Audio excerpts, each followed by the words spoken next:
Hello everyone, welcome to वंश education planet YouTube channel. Students, पिछले video में मैंने class 8 mathematics chapter number 1 exercise 1.1 से पहले के 5 एग्जाम्पल्स समझाए थे। आज के इस वीडियो में मैं आपको एक्सरसाइज 1.1 समझाऊंगा। सो चलिए स्टार्ट करते हैं अपना आज का वीडियो।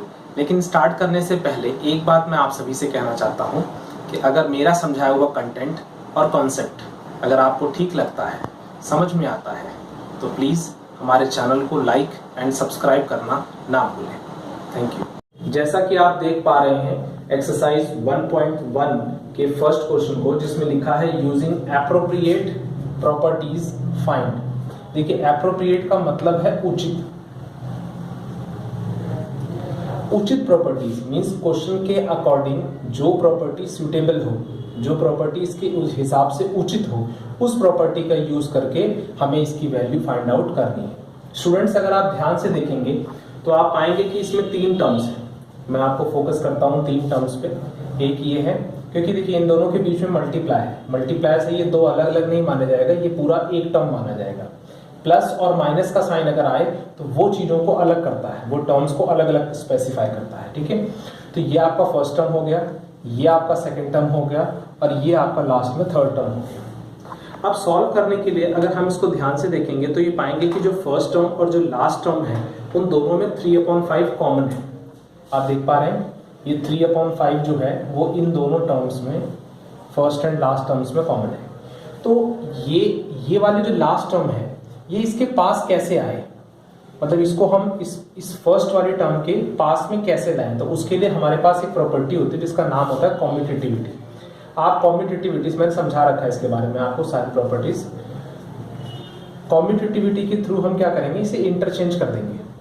अच्छा, एक चीज और, कई बार बच्चे ना बड़े कंफ्यूज इस बात से होते हैं, क्योंकि प्रॉपर्टी के अंदर हमें ये बताया गया कि a प्लस बी को आप b प्लस a में कर सकते हैं। तो बच्चे कहते हैं कि सर यहाँ पर तो ये तो चलो ठीक है प्लस का है, लेकिन ये तो माइनस का। देखिए, आप इसमें एक चीज कर सकते हैं,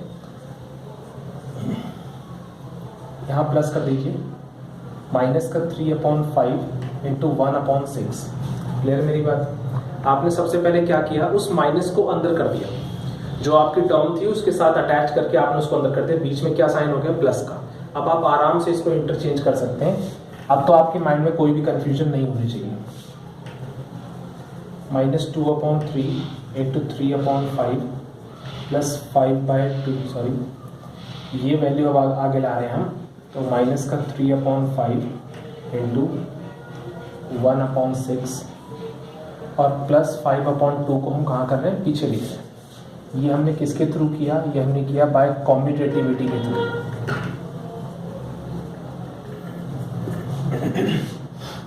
ओके, अब पास लाने के बाद अब आप इसमें से क्या कर सकते हैं, कॉमन निकाल सकते हैं। आप देख रहे हैं ना, दोनों टर्म्स के अंदर 3/5 कॉमन, हम लाए इसी मकसद से इन दोनों को पास में। सो आप 3/5 को कॉमन निकाल लीजिए इसमें से। अब अंदर क्या क्या बचेगा, यहाँ पर बचेगा आपका -2/3, फिर यहाँ प्लस का साइन, और यहाँ पर क्या बचेगा माइनस, क्योंकि देखिए माइनस तो यही है ना, सिर्फ 3/5 बाहर गया था, तो माइनस इसके साथ -1/6। ओके, साथ में क्या चल रहा है, 5/2।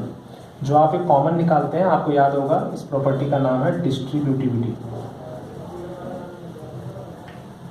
ठीक है, अब आप इसे सॉल्व कर सकते हैं। अंदर 3/5 माइनस का 2/3, आपने पहले इसके आगे कुछ नहीं तो ब्रैकेट ओपन कर दिया नॉर्मली। इस ब्रैकेट के बाहर भी प्लस है तो अंदर का साइन सेम कैरी रहेगा, साथ में चल रहा है 5/2। ओके, अब आप इसे यहाँ सॉल्व कर लीजिए और आगे 3/5 सेम, वो तो बाहर है, वो चलता रहेगा। अंदर में 3 और 6 का आप एलसीएम लेंगे, तो दोनों का एलसीएम आएगा 6। फिर वही प्रोसीजर, 6 को पहले आप 3 से डिवाइड करेंगे, 2 आएगा, 2 को ऊपर वाले 2 से मल्टीप्लाई करेंगे तो -4। फिर 6 को आप इस 6 से डिवाइड करेंगे तो 1, 1 को ऊपर वाले 1 से मल्टीप्लाई करेंगे तो 1 1 जा 1। ओके, साथ में क्या चल रहा है, 5/2। अब आप 3/5 को सेम रहने दीजिए, माइनस माइनस प्लस होता है, लेकिन साइन हमेशा किसका आता है, माइनस का आता है, तो आप -5/6 लिख देंगे यहाँ पर। साथ में चल रहा है 5/2। आप इस माइनस को पहले बाहर करिए और इन दोनों को एक साथ लीजिए, क्योंकि इन दोनों के बीच में मल्टीप्लाई है। अगर ये रिड्यूस हो सकते हैं तो इन्हें आप रिड्यूस करेंगे, नहीं होंगे तो आप इन्हें डायरेक्टली मल्टीप्लाई कर देंगे। फिलहाल यहाँ पर हो रहा है रिड्यूस। आप देख रहे होंगे 3 1 जा 3, 3 2 जा 6, 5 1 जा 5, 5 1 जा 5। रिड्यूस हो जाने के बाद माइनस 1 1 जा 1 अपॉन 2, 2 1 जा 2 आया और साथ में चल रहा है 5/2। अब आप यहाँ पर भी फिर दोबारा एलसीएम ले सकते हैं 2, तो यहाँ -1 यहाँ +5, क्या आ जाएगा 4/2, कैंसिल हो जाएगा। आपका आंसर कितना आ गया 2। ओके, क्लियर है। देखिए दो प्रॉपर्टीज इसमें यूज हुई हैं, एक बाय कॉम्यूटेटिविटी और दूसरा बाय डिस्ट्रीब्यूटिविटी। ठीक है, इसी तरह आप इसका सेकंड पार्ट खुद करेंगे। चलते हैं अपने अगले क्वेश्चन नंबर 2 की तरफ।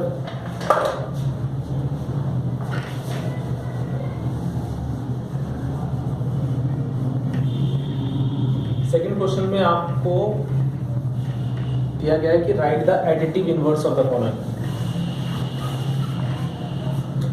मैंने आपको बताया था कि एडिटिव इनवर्स क्या होते हैं। एडिटिव इनवर्स कहें या नेगेटिव ऑफ अ नंबर कहें, दोनों बातों का मतलब एक ही था। राइट द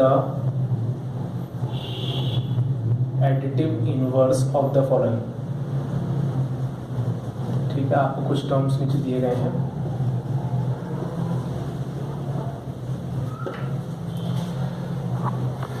फर्स्ट है आपका 2/8, सेकेंड है आपका -5/9, थर्ड है आपका -6/-5, नेक्स्ट है आपका फोर्थ 2/-9 एंड फिफ्थ है आपका 19/-6। देखिए अब एक एक करके इसके आंसर सॉल्यूशंस को करते हैं हम लोग। फर्स्ट पार्ट क्वेश्चन है आपका 2/8।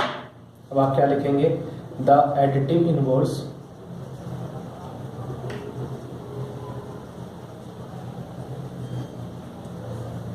Of 2/8 is -2/8। मैंने कहा था ना इसमें सिर्फ साइन चेंज होता है, वैल्यू नहीं बदलती। कोई रेसिप्रोकल वगैरह मत कर देना गलती से। इसमें सिर्फ और सिर्फ जो आपको दिया गया क्वेश्चन है उसका जो सिंबल है, अगर वो पॉजिटिव है तो उसको नेगेटिव कर दीजिए, नेगेटिव है तो उसको पॉजिटिव कर दीजिए। ओके, सेकेंड पार्ट वो है आपका -5/9। अब देखिए इसमें क्या लिखेंगे आप, the additive inverse of -5/9 is क्या हो जाएगा, गुड 5/9। ठीक है, इस तरह आपका थर्ड पार्ट। अब देखिए थर्ड पार्ट में क्या है, दोनों में माइनस है, तो आप पहले ना अपने क्वेश्चन को इस तरीके से नोट करिए, फिर इसको आप दोबारा नोट करिए और इसको माइनस से माइनस कैंसिल होकर के दिखा दीजिए इसको, कि माइनस से माइनस क्या हो गए, कैंसिल हो गए। कैंसिल होने के बाद आपकी वैल्यू सिर्फ कितनी बची, 6/5। ओके, मींस अब ये पॉजिटिव वैल्यू होगी, इसका आगे कुछ नहीं तो क्या एज्यूम करेंगे हम, प्लस का सिंबल एज्यूम करेंगे। तो आप यहाँ क्या लिखेंगे, the additive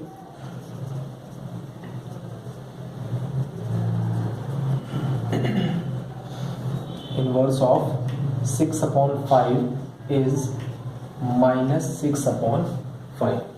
okay, I hope clear होगा आपको।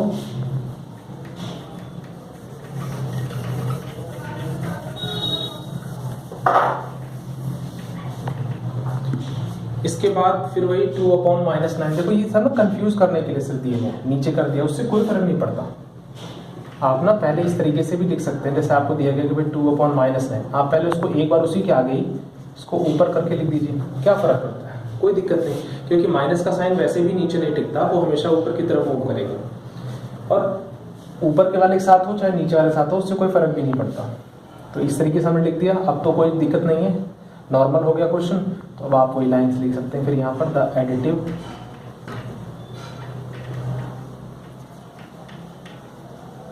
Inverse of -2/9 is 2/9। माइनस में था तो आपने क्या कर दिया, उसको प्लस कर दिया। इसी तरह 19/-6, फिर आप उसको कर देंगे -19/6 और फिर आप लाइन लिख सकते हैं, द एडिटिव इनवर्स ऑफ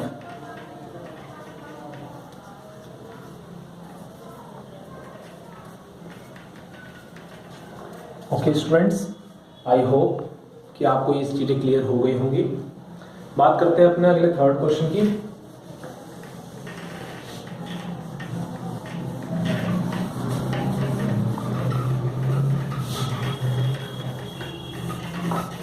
देखिए मैं ज़्यादा चीज़ों को खींच करके जानबूझ करके वीडियो को लंबा नहीं करना चाहता, इसलिए आपको फास्ट रन करके देखने की भी कोई ज़रूरत नहीं पड़ेगी। आप बहुत आराम से समझते रहिए, आपको सारी चीज़ें समझ में आ जाएंगी बिना फास्ट रन किए। क्योंकि मेरा मकसद वीडियो को लंबा करना नहीं है कि मैं बड़ा करूं और बड़ा करके मैं आपको इस तरीके से परेशान करूं, ऐसा कुछ भी नहीं है मेरा मोटो, या मैं अपना वॉच आवर्स को बढ़ाना चाहता हूं, ऐसा कुछ भी नहीं है। मेरा मोटो सिर्फ आपको समझाने का है। सो आप ध्यान से देखिए। क्वेश्चन नंबर 3 आपके पास क्वेश्चन है, verify that minus minus x is equal to x. Okay, for कुछ वैल्यूज देगा अब हमको, जिसके लिए हमें इसको देखना होगा, चेक करना होगा कि ये उस पर वेरीफाई है या नहीं है। एक्स इज इक्वल्स टू 11/15 और एक और वैल्यू है आई थिंक सेकेंड, वो है x is equal to -13/70। Okay, अब आप अपना सॉल्यूशन फर्स्ट पार्ट स्टार्ट करिए। देखिए पहले तो आप जो आपके पास गिवन है इक्वेशन, ये जो आपको दिया गया उसको पहले आप नोट करिए, minus minus x is equal to x. Okay, अब इसके बाद वी हैव जो आपकी वैल्यू है, sorry, we have x is equals to 11/15। Now LHS लीजिए आप, अब एक आप RHS लीजिए। ये जो आपको गिवन है दिस, अब ये वाला जो हिस्सा है ये आपका LHS है, तो आप इसको यहाँ लिखिए, और ये वाला जो पार्ट है वो आपका RHS, वो यहाँ लिखिए। अब इन दोनों में x की वैल्यू डालिए, माइनस माइनस फिर x की जगह पे 11/15। सो माइनस अंदर जाएगा तो अंदर जाकर के साइन चेंज कर देगा, तो ये पॉजिटिव का हो जाएगा 11/15, और यहाँ पर x की वैल्यू डायरेक्टली आप लिख देंगे कितनी, x 11/15। So since LHS is equal to RHS, hence verified। Okay, ठीक है, दोनों वैल्यूज अगर बराबर आ रही हैं, LHS की वैल्यू और RHS की वैल्यू, तो इसका मतलब कि ये वेरीफाइड है। इसी तरह इसका second part,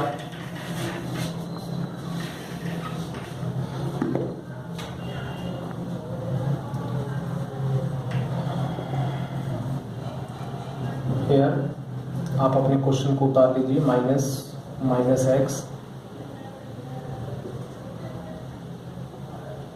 is equal to x and we have, आपकी क्या वैल्यू है वो भी आप लिख लीजिए यहाँ पर, -13/70। ठीक है, अब इसके बाद आप क्या करेंगे, फिर वही LHS लेंगे एक आप और एक RHS। ये माइनस माइनस एक्स है और ये सिर्फ एक्स है। अब इसमें वैल्यू डालिए आप, माइनस, अब देखिए यहाँ थोड़ा सा ध्यान देना आपको, ये माइनस तो ये रहा, उसके बाद एक और माइनस, और फिर जो x की वैल्यू उसमें माइनस। तो आप क्या करिए, आप एक कर्ली ब्रैकेट का यूज करिए, क्योंकि अब यहाँ पर दो ब्रैकेट्स लग रहे हैं तो दोनों एक जैसे ब्रैकेट्स तो आप यूज करेंगे नहीं। सो ऑर्डर के अकॉर्डिंग आप पहले कर्ली यूज कर लीजिए, फिर माइनस ये वाला, फिर x की जगह पे जो माइनस है वो अंदर ब्रैकेट में। ठीक है, कुछ इस तरीके से। अब ये माइनस अंदर जाएगा तो यहाँ क्या कर देगा, प्लस, लेकिन फिर भी तो अंदर में माइनस रहा ना, तो वो माइनस का सेम में तो जाएगा यहाँ पर। और RHS की वैल्यू कितनी है, -13/70। ठीक है, नीचे स्पेस नहीं इसलिए यहाँ लिख देता हूँ, फिर वही बात, since LHS is equal to RHS, आगे वैल्यू, हेंस वेरीफाइड। ओके, बात करते हैं फोर्थ क्वेश्चन की। इस क्वेश्चन में कहा गया है, find the multiplicative inverse of the following. देखिए आपके पास टोटल 6 पार्ट्स दिए गए हैं इस क्वेश्चन में, एक एक करके सॉल्व करते हैं। देखिए क्वेश्चन है हमारा -13, हमसे कहा गया है फाइंड द मल्टीप्लिकेटिव इनवर्स। ध्यान रखिएगा, मल्टीप्लिकेटिव इनवर्स में मैंने कहा था आपको जो फ्रैक्शन दिया जाए उसका रेसिप्रोकल मीन्स उसको उल्टा कर देना है, ठीक है, क्योंकि इसका दूसरा नाम ही था रेसिप्रोकल। तो आप यहां लिखेंगे द मल्टीप्लिकेटिव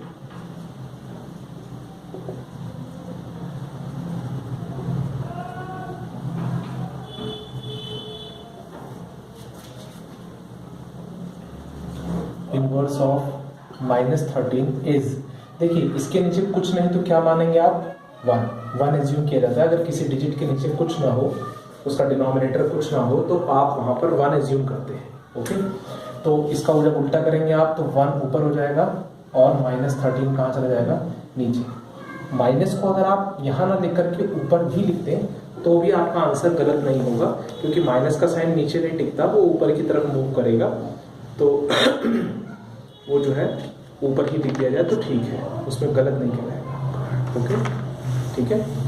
नेक्स्ट है आपका second number -13/19।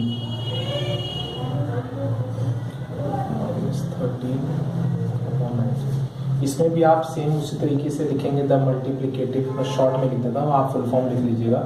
Multiplicative inverse of -13/19 is, अब इसका उल्टा करेंगे तो 19 ऊपर 13 नीचे और माइनस का साइन ऊपर लगा दें। अच्छा एक चीज़ और, कई बार बच्चे बड़े कंफ्यूज होता है, यहाँ पर बीच में लगा दें, बीच में लगाएं चाहे ऊपर लगाएं, वो माना ऊपर ही जाता है, इसलिए उसमें कोई दिक्कत वाली बात नहीं। आपको ज़्यादा कंफ्यूजन हो तो आप इस तरीके से लगा सकते हैं।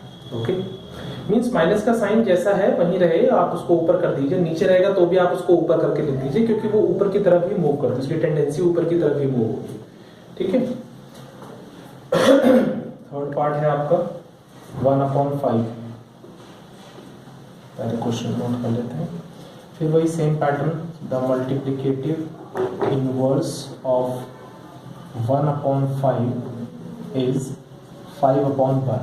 अब आप 5/1 को और करके सिर्फ 5 भी लिख दें तो भी ठीक है। ओके, उससे कोई वो फर्क नहीं पड़ता, ध्यान रखिएगा, क्योंकि नीचे 1 लिखें ना लिखें वो तो अल्टीमेटली है ना, वो तो हमें पता है कि मैथ्स की तरफ से किसी डिजिट के नीचे अगर कुछ ना हो तो 1 होता ही होता है। तो आप शो करें ना करें उससे कोई फर्क नहीं पड़ता। फोर्थ पार्ट देखिए, फोर्थ पार्ट है -5/8 इंटू -3/7। ये एक्चुअल में एक सिंगल फ्रैक्शन नहीं है, अभी ये थोड़ा एक्सपैंड है। पहले हमको हमें क्या करना है, इसको पहले मल्टीप्लाई करके एक सिंगल फ्रैक्शन में इसको कन्वर्ट करना है। ठीक है, अब देखिए माइनस का साइन 2 बार है, मल्टीप्लाई करते समय अगर माइनस का साइन 2 बार आए तो वो प्लस बन जाता है, तो आप शो नहीं करें उसको, प्लस के साइन को शो करने की जरूरत नहीं है। 5 3, अच्छा और एक बात और, मल्टीप्लाई करने से पहले अगर आप देख लीजिए, अगर ये सिंप्लीफाई हो सकता है, अगर ये रिड्यूस हो सकता है तो आप इसको करिए, नहीं हो सकता तो आप इसे डायरेक्टली क्या करेंगे, मल्टीप्लाई कर देंगे। फिलहाल नहीं हो सकता क्योंकि 5 8 आपस में भी क्रॉस कट नहीं हो सकते, 3 7 आपस में भी नहीं हो सकते, और इस तरीके से भी दोनों कट नहीं हो सकते, तो आप डायरेक्टली क्या कर देंगे, मल्टीप्लाई। 5 3 जा 15 और 8 7 जा 56। ओके, अब आप यहाँ लिखेंगे द मल्टीप्लिकेटिव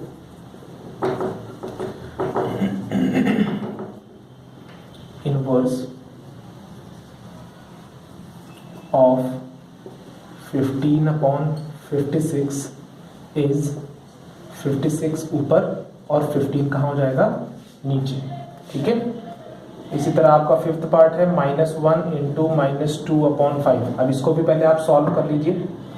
ठीक है, इसको सॉल्व करके उसके बाद फिर इसका मल्टीप्लिकेटिव इनवर्स आप करेंगे। आप आगे लिख लीजिए, कोई दिक्कत नहीं। माइनस माइनस 2 बार है तो प्लस बन गया, 1 2 जो कितना हो गया 2, और नीचे क्या है सिर्फ 5। ठीक है, तो इसमें भी वही चीज, the multiplicative inverse of 2/5 is 5/2। Okay, I hope यहां तक समझ में आ गया होगा आपको। अभी एक पार्ट और रह गया हम लोगों का, 6th पार्ट, यहां सॉल्व कर देता हूं।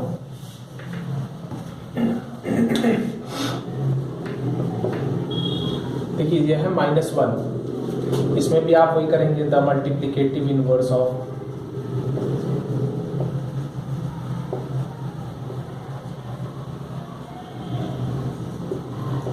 -1 इज, अब देखिए पहले ध्यान दीजिएगा, इसके नीचे कुछ नहीं तो आप क्या एज्यूम करते हैं 1, तो इसका जब आप उल्टा करेंगे तो ये 1 कहाँ जाएगा ऊपर और -1 कहाँ जाएगा नीचे।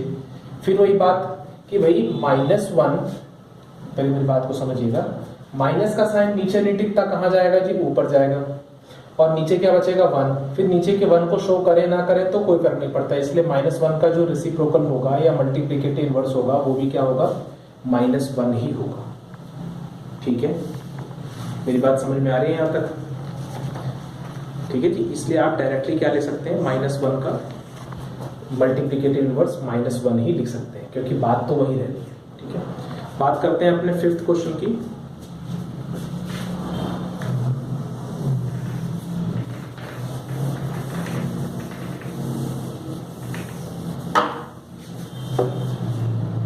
देखिए 5th क्वेश्चन में पूछा गया प्रॉपर्टी, मैं पूरा क्वेश्चन नहीं लिख रहा, आपके पास एनसीईआरटी बुक्स होंगे, आप उसमें से देख सकते हैं। चलिए शॉर्ट में लिख देता हूँ।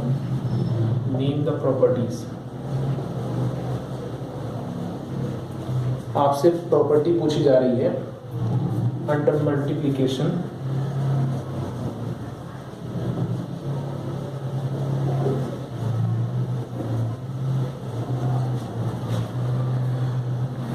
used in each of the following.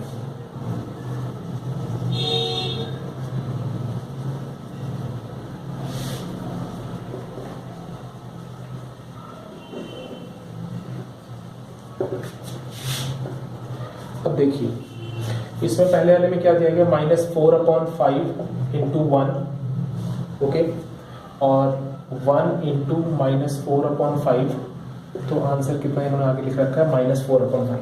इस क्वेश्चन को देख करके ना आपको द रूल ऑफ 1 याद आना चाहिए। मैंने जब रूल समझाया था, जिन बच्चों ने मेरी वीडियोस ना देखी हो रूल्स वाली, मैंने प्रॉपर्टीज वाली प्रॉपर्टीज को मैंने 2 वीडियोस में अपलोड किया था, आप उसको ध्यान से देख लीजिएगा। उसमें मैंने बताया था द रूल ऑफ 1 इस हेडिंग के थ्रू, और उसी में मैंने उसका पूरा नाम बताया था जब मैंने लिखा था 1 इज द मल्टीप्लिकेटिव आइडेंटिटी। मैंने उस जगह पर ये बात अच्छे से बताई थी आपको। तो यहाँ पर वही चीज है सेम, आप एक बार उसको देख लेंगे मेरे प्रॉपर्टीज वाले वीडियोस को, तो आपको बहुत इजीली समझ में आ जाएगी ये बात। इसमें कौन सी प्रॉपर्टी यूज हो रही है, डायरेक्ट आप इसका आंसर लिख देंगे, 1 इज द मल्टीप्लिकेटिव आइडेंटिटी, क्योंकि यहां पर वही आइडेंटिटी यूज हो रही है। एक्चुअल में जो द रूल ऑफ 1 था वो तो एक एज अ हेडिंग था आपको समझाने के लिए, एक उसकी वैल्यू को बताने के लिए, बट लेकिन इस आइडेंटिटी का नाम जो रखा गया है, मैंने वहां पर लिख के दिखाया था ना, a इंटू 1 करें या 1 इंटू a करें तो वैल्यू तो a ही आएगी। तो इसलिए यहां पर इसको नाम दे दिया गया कि 1 is the multiplicative identity. Okay, ठीक है, 1 इज द मल्टीप्लिकेटिव आइडेंटिटी। इसके बाद आपका सेकेंड पार्ट दिया हुआ है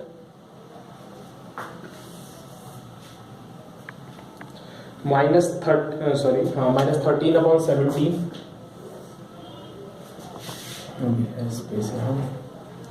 -13/17 इंटू -2/7, या इसकी जगह हम -2/7 इधर कर दें और -13/7। वेरी सिंपल, आपको देखते ही याद आ गई होगी सारी प्रॉपर्टीज। जिन बच्चों ने वीडियोस देखा होगा अच्छे से, उनको देखते ही ये बात समझ में आ गई होगी। आप इसे a एज्यूम करिए, इसे b एज्यूम करिए। ये a है आपके लिए, ये b है, तो आप क्या कर रहे हैं, पहले a इंटू b कर रहे हैं, फिर बाद में क्या हो रहा है, ये b आगे आ गया और a पीछे चला गया, मींस b इंटू a हो गया। और हमें पता है ये बात कॉम्पिटिटिविटी के थ्रू हमने उस जगह पर समझा था इस बात को, addition is competitive and multiplication is competitive. ये एडिशन में भी ये रूल अप्लाई होता है कि आप a प्लस बी हो तो आप उसको b प्लस ए कर दें तो आपका रिजल्ट सेम रहना है, आपका आंसर सेम रहेगा, उससे आपके आंसर पे कोई इफेक्ट नहीं पड़ता। और वही चीज मल्टीप्लाई में भी अप्लाई होती है, a इंटू बी कर दें या b इंटू ए कर दें तो भी कोई इफेक्ट नहीं पड़ता, सेम थिंग रहती है। ओके, तो इट मीन्स कि यहाँ पर कौन सी प्रॉपर्टी यूज हो रही है, आप आंसर लिख देंगे कॉम्यूटेटिविटी।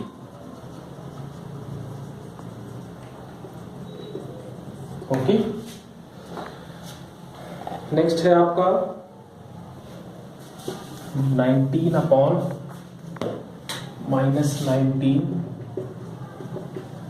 अपॉन 29 इंटू 29 अपॉन -19 और आंसर क्या है 1। याद करिए मल्टीप्लिकेटिव इनवर्स और रेसिप्रोकल की कहानी को। रेसिप्रोकल और मल्टीप्लिकेशन की जो प्रॉपर्टीज जो बताई गई थी उसमें यही तो हमारा मोटो था उसमें समझाने का कि आपके पास एक ऐसा फ्रैक्शन, कोई फ्रैक्शन दिया गया सपोज, अब इसके साथ ऐसा क्या मल्टीप्लाई किया जाए कि आंसर 1 हो जाए। तो आप क्या करते थे सर, इसके साथ b अपॉन a कर दो, इसी फ्रैक्शन का रेसिप्रोकल उसके साथ अगर हम मल्टीप्लाई करेंगे तो क्या आएगा, आंसर 1 आएगा। यही तो उसका जो सेगमेंट था समझाने का, वो यही तो था। मल्टीप्लिकेटिव इनवर्स या रेसिप्रोकल की हेडिंग के थ्रू जो समझाने का जो मेन पर्पस था वो यही था। तो इट मींस तो वहां पर इसी को हम लोग क्या कहते थे, यही हमारा जो होता था ये रेसिप्रोकल होता था हमारे गिवन फ्रैक्शन का। ओके, तो यहाँ पर भी देखिए आप ध्यान से, तो 19 अपॉन 29 और फिर इसके साथ मल्टीप्लाई कर रहे हैं इसी के रेसिप्रोकल को, 29 ऊपर और 19 नीचे, तो कट के सारा तो 1 ही आएगा ना।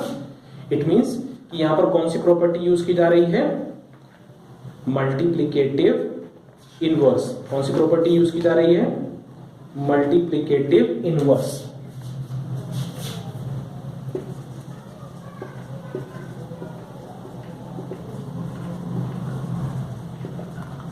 मल्टीप्लिकेटिव इनवर्स, ठीक है। नेक्स्ट है हमारा 6th क्वेश्चन। बहुत सिंपल है 6th क्वेश्चन। देखिए उसमें क्या कहा गया, मल्टीप्लाई 6/13, ये बहुत इजीली सॉल्व होगा। Multiply 6/13 by the reciprocal of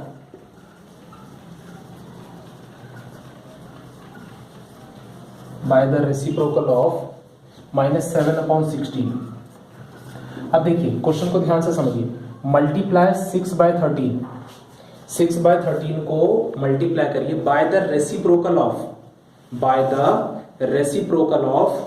-7 upon 16। तो इसका मतलब हमें पहले क्या निकाल लेना चाहिए, हमें निकाल लेना चाहिए द रेसिप्रोकल ऑफ -7 अपॉन 16। तो लिखिए आप पहले द रेसिप्रोकल, इसका सॉल्यूशन है ये।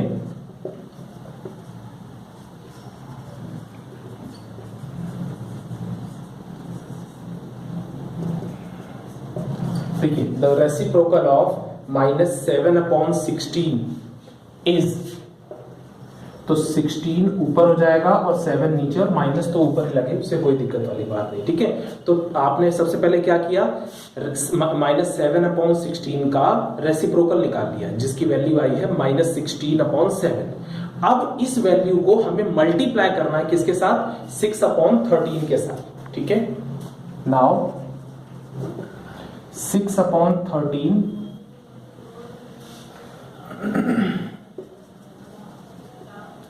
6 अपॉन 13 इंटू -16 अपॉन 7। देखिए अगर ये रिड्यूस हो जाए तो कर दीजिए सिंपलेस्ट फॉर्म में, मींस नहीं होते हैं तो आप इन्हें डायरेक्ट मल्टीप्लाई करके आंसर लिख सकते हैं, ठीक है। तो आई थिंक कोई भी रिड्यूस नहीं हो रहा, तो आप डायरेक्टली इसको मल्टीप्लाई करके, माइनस एक बार है ध्यान रखिएगा, तो लगेगा 16 6 जा कितना हो जाएगा 96, और 13 7 जा कितना हो जाएगा 91। ये हो गया आपका आंसर, ठीक है। बहुत सिंपल था, 16 6 जा 96, 13 7 जा 91, और माइनस का साइन एक बार था, तो वो आंसर में इसके लग जाएगा। टोटल हमने अभी तक 6 क्वेश्चंस कर लिए अपनी एक्सरसाइज 1.1 के। बाकी के क्वेश्चंस मैं आपको अगली वीडियो में प्रोवाइड करूंगा, बाकी क्वेश्चंस के सॉल्यूशंस, ठीक है। सो अभी के लिए थैंक यू सो मच।